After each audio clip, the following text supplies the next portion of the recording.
Hello and welcome to Daily Dose Radio, a 5-minute-a-day podcast studying the Psalms verse by verse, recorded here in the dining room of the Bible Bistro, located in Sharonville, Ohio. Hey there, friend. Welcome back to Daily Dose Radio here in the Bible Bistro. Today we're looking at verses 65 through 72 in Psalm 78, and hasn't this just been a marvelous study? Remembering all the wonders that God has wrought for His people. And surely, it's been a long one. This is a Psalm 72 verses long, but wow, this is so wonderful. I said at the very beginning, this is an expansion of Psalm 77, verses 11 and 12, on the wonderful works of God, remembering. Why should we remember? We should remember because remembering what God has done reminds us of His mercy and of His great grace, and as the psalmist says there in verse 38, His compassion, His full compassion. He forgives, He doesn't destroy.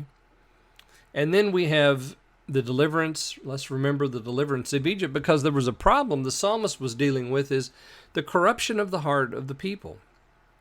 They kept turning away from God. Why? He'd done so much for them. And then he recounts the deliverance from Egypt, the entrance into the land, all of that. And then, again, yesterday we looked at part 3 of that. The judgment of God is also remembered. So His goodness and His justice is being remembered here. And today we come to verse 65. And let me read 65 through 72. Then the Lord awaked as one out of sleep, like a mighty man that shouteth by reason of wine. And He smote His enemies in the hinder parts, and put them to perpetual reproach. Moreover, He refused the tabernacle of Joseph, and chose not the tribe of Ephraim, but chose the tribe of Judah, the Mount Zion which He loved. And He built His sanctuary like the high palaces, like the earth which He had established forever. He chose David also, His servant, and took him from the sheepfolds, from following the ewes, great with young. He brought him to feed Jacob His people, and Israel His inheritance. So He fed them, according to the integrity of His heart, and guided them by the skillfulness of His hands. Another place where you might want to Selah. Yeah. So, again, we have more remembrance here, don't we? So this is God's compassion returning. His judgment was brief. The briefest section, really, in the whole psalm is what we had yesterday in 59 through 64. But now He comes back. He comes back to deliver. Judgment continues, but it continues this time against the enemies.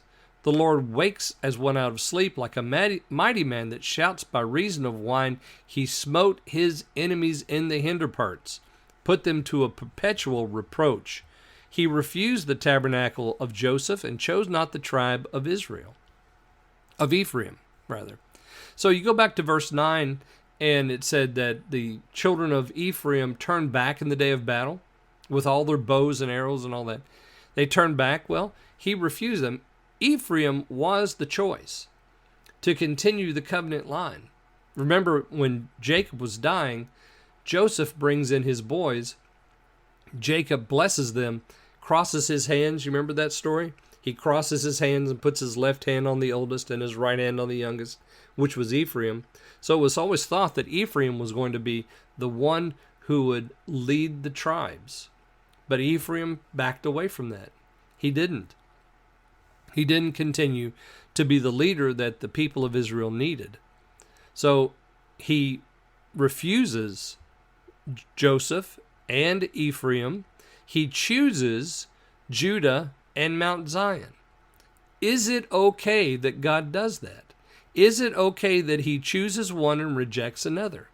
Absolutely. He has the right of choice because He's the sovereign God. He is in control of all these things. And so it's right for Him to do this. So He refuses one and chooses another. And then it says He built His sanctuary. And notice, all these actions are the actions of the Lord on behalf of His people. He smote the enemies. He refused Joseph and Ephraim. He chose Judah and Zion. So he refuses. The other, which he loved. Notice that. So there's a covenant there. That's a covenant word. He loved. So he's in covenant now with Judah and with Zion. He built his sanctuary like the high place, like the earth, which hath he established forever. So the Lord is making firm what he's doing here. He chose David, his servant, took him from the sheepfold. So he wasn't a mighty man of valor. He was just a shepherd boy, and he takes him. He wasn't a king in some high, lofty position. No, he was just a shepherd boy. He was following the ewes, and he was feeding them. He was taking care of them. So God takes him, brings him to feed the people, Jacob, and Israel, his inheritance. So David is doing the work. Why? Because God chose him. God chose Judah. He chose David. He chose David because he was a humble man. And so God's purposes in election are being displayed here. Wasn't the one any of us would choose, but it's the one God would choose. And he brought him to guide and feed his people. So he fed them according to the integrity of his heart. Are we talking about David or the Lord? Well, through this entire piece, we're talking about the Lord. In verse 66, he smote.